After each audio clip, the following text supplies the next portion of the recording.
E aí, gente, vamos lá para o penúltimo capítulo, né, do livro 3. Vimos na aula passada o modernismo primeira geração, primeira fase.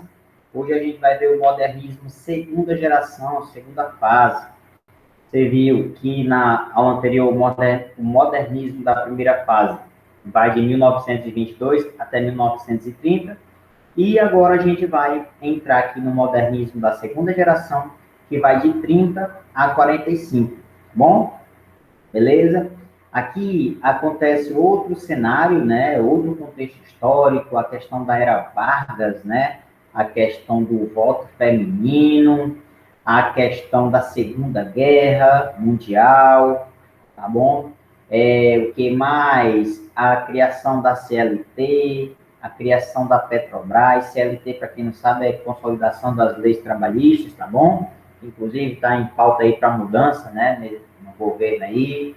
Beleza? Então vamos entrar aqui a questão da seca também, das grandes revoluções, a temáticas sociais gigantescas como o desemprego, a fome, o preconceito, a escravidão. Então, tudo isso aqui na segunda fase, tá certo? Um novo contexto histórico, beleza? Só que a gente vai ver mais na poesia depois, que a gente vai ver a prosa, tá bom?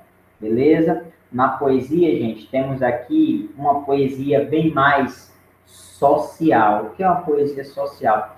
A poesia que vai tratar de temas, né, que retratam os problemas do nosso dia a dia, os nossos conflitos, as nossas angústias, as nossas tristezas. Então, a poesia social é pautada nisso aqui, tá bom? Beleza? E os autores dessa época, justamente, vão se preocupar em mostrar isso para nós, ok? E mostrar os problemas, não é só a questão de falar do amor, falar disso, falar daquilo, não. Tem uma certa crítica ali, beleza? E autores magníficos que vocês já ouviram falar, como o próprio Vinícius de Moraes, que cantou juntamente aí com eu acho que foi com o Chico Buarque de Holanda, o Toquinho, né? Inclusive foi criada aqui aquela música Garota de Ipanema, né? O Vinícius de Moraes, né, que dizia: olha que coisa mais linda, mais cheia de graça, é essa menina que vem, que passa, né? Pronto, Garota de Ipanema. Então, a poesia aqui, né, as temáticas também, vale ressaltar, que as temáticas vão depender de cada autor. Tem autor que fala da mulher, tem autor que fala da seca, tem autor que fala sei lá, dos problemas, tá certo? Mas, no geral, com um contexto totalmente diferente, é sim de temática social, tá bom? Mas isso vai depender muito de cada autor. Temos o Murilo Mendes, tá bom? Nasceu em 1901 em Juiz de Fora, Minas Gerais, perdeu a mãe aos 2 anos, né? Quando o jovem mudou-se para Niterói, outra cidade do Rio de Janeiro, né? Uma cidade do Rio de Janeiro. Suas principais obras são poemas, Histórias do Brasil, Tempo e Eternidade, em parceria com Jorge de Lima, eles eram, ó, amicíssimos, tá bom? Jorge de Lima, que é outro autor aqui que a gente vai ver, também da poesia, tá ok? Características e temáticas que ele usa, né, em suas poesias. Gente, tem vários momentos, né, que ele vai se destacar aqui. No primeiro, ele vai seguir uma linha modernista de 22, aquela mesmo que foi, né, radical, que a gente já viu. Ora, ele segue aquela linha, tá certo? De poemas irreverentes, poemas que denunciavam mesmo, que mostravam a realidade, e bem-humorados, né? Os famosos poemas piadas. Um dos mais célebres dessa fase é a paródia da Canção do Exílio. Ah, essa Canção do Exílio aqui é muito top, né? Já caiu várias vezes em prova. Então, no primeiro momento, ele surge aí, né, como essa ideia modernista lá de 22, tá bom? Aquela ideia bem irreverente, né, bem denunciadora, bem radical. Então, ele vai apresentar isso, ele vai criticar, ele vai denunciar, vai ironizar, vai ter humor, tá bom? Então, é isso que ele vai abordar em suas obras. Aqui são as características que depois vocês vão, né, dar uma lida com bastante atenção, que vocês vão entender, tá bom? Então, o Jorge Lima é um autor muito importante aí. Não vou, né, entrar em detalhes aqui para o vídeo não ficar longo, e também eu já falei, né, dele em outros momentos, é só vocês, né, estudarem um pouco mais. Jorge Lima, amicíssimo lá do nosso ilustre Murilo Mendes, nasceu em União dos Palmares, Alagoas, olha só, já é nordestino, beleza? Principais obras, tá aqui Novos Poemas, Calunga, Tempo e Eternidade, em parceria com Murilo Mendes, sempre tem isso aqui, né, gente? A túnica inconsútil, algumas características e temáticas dele. Ele, em certo momento, ele até se converteu ao catolicismo, ele tem muita questão da presença da religião nas obras dele, você vai ver muita temática religiosa, né, nas obras do nosso ilustre Jorge de Lima, né? É um poeta bastante diferente. Ele aborda muito, gente, a questão da escravidão, né? Tá certo? Da escravidão aqui. Ele denuncia muito. Você vê isso na obra dela, Essa Negra Flor, né? Ele defende muito a questão do negro que não tem oportunidade. Então, tem essas temáticas aí sociais em sua poesia, certo? Ele se apega muito à religião para isso.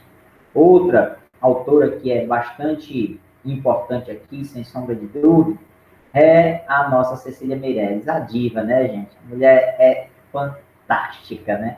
Principais obras dela aí, Espectros, né? Nunca Mais e Poema dos Poemas, Baladas para o El Rei, Viagens, Vaga Música, né? Então depois você vê o restante aí das obras. As características centrais, as características e temáticas dela.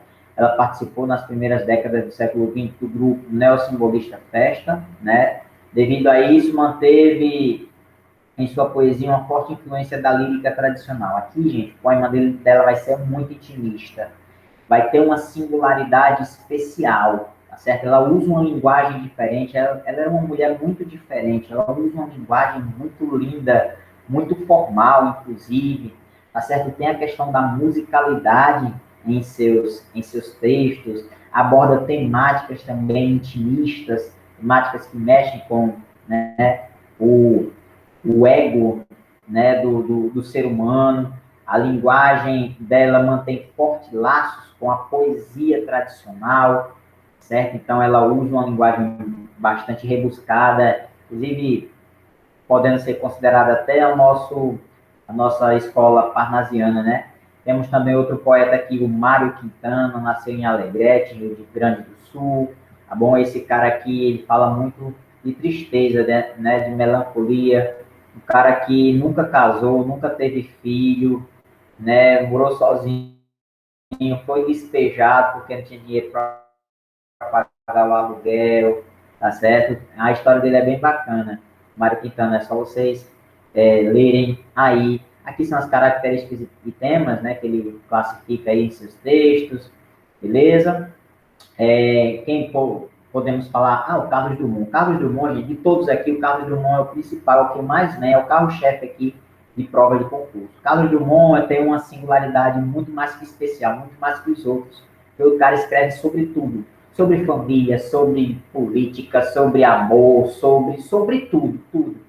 A temática do cara é universalista, ele aborda todo tipo de temática, tanto é que é dividida em fases, né? A obra dele é dividida em fases, o cara muito completo, é o mais completo aqui, o poeta mais completo da nossa literatura. Aqui, se for falar de características, são, né, gigantescas as características dele aqui, certo? Mas vou falar das principais obras, alguma poesia que já caiu, né, em prova, Brejo das Almas também já caiu, Sentimento do Mundo cai demais, José demais também, A Rosa do Povo, claro, e todas aqui caem, todas caem em vestibular, certo? Todas. O cara é muito completo, tá certo? Muito mesmo. Aí depois você dá uma olhada aí nas características das obras dele, tá certo? Beleza? Deixe-me ver se falta mais algum outro poeta aqui. Gente, não dá para, né, falar do Carlos Drummond, porque é muita coisa. Você vai ter, né, e ler de fato aí sozinho em casa. E o nosso Vinícius de Moraes, esse cantor, esse cara, ele tem uma rima, ele tem uma linguagem tão perfeita. O cara casou 10 vezes, não, casou 8 vezes e teve 10 filhos, ou foi o inverso. O cara era muito namorador, mas exaltava a mulher em suas obras, em sua música, tá certo? O cara era fantástico, fantástico. A obra dele, né? As obras dele são muito importantes para a nossa literatura. Cantor, né, gente? Participou aí, fez dupla aí. Tom Jobim, né? Tom Jobim também cantou aí. O João Gilberto foi um dos fundadores do grupo Bossa Nova, tá bom? Então você vê a importância do Vinícius de Moraes, o namorador aqui de todos os demais, tá bom? Aí, ó, principais obras: Ariana, A Mulher, Novos Poemas, Cinco Alegrias, Poemas,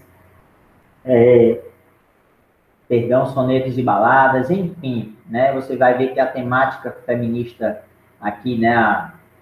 Ele aborda muito a questão da mulher aqui em suas obras, soneto de separação, soneto de fidelidade, a Rosa de Hiroshima, todas já caíram em prova, todas são importantíssimas, tá certo? Para o seu estudo aí, para a sua prova. Então, com isso, a gente encerra aqui, né, o nosso penúltimo capítulo do livro 3, tá bom? Então, na próxima semana, a gente, né, vai resolver aí questões acerca desse assunto e estudem para a prova, tá bom? Beleza? Desde já um obrigado. Tchau.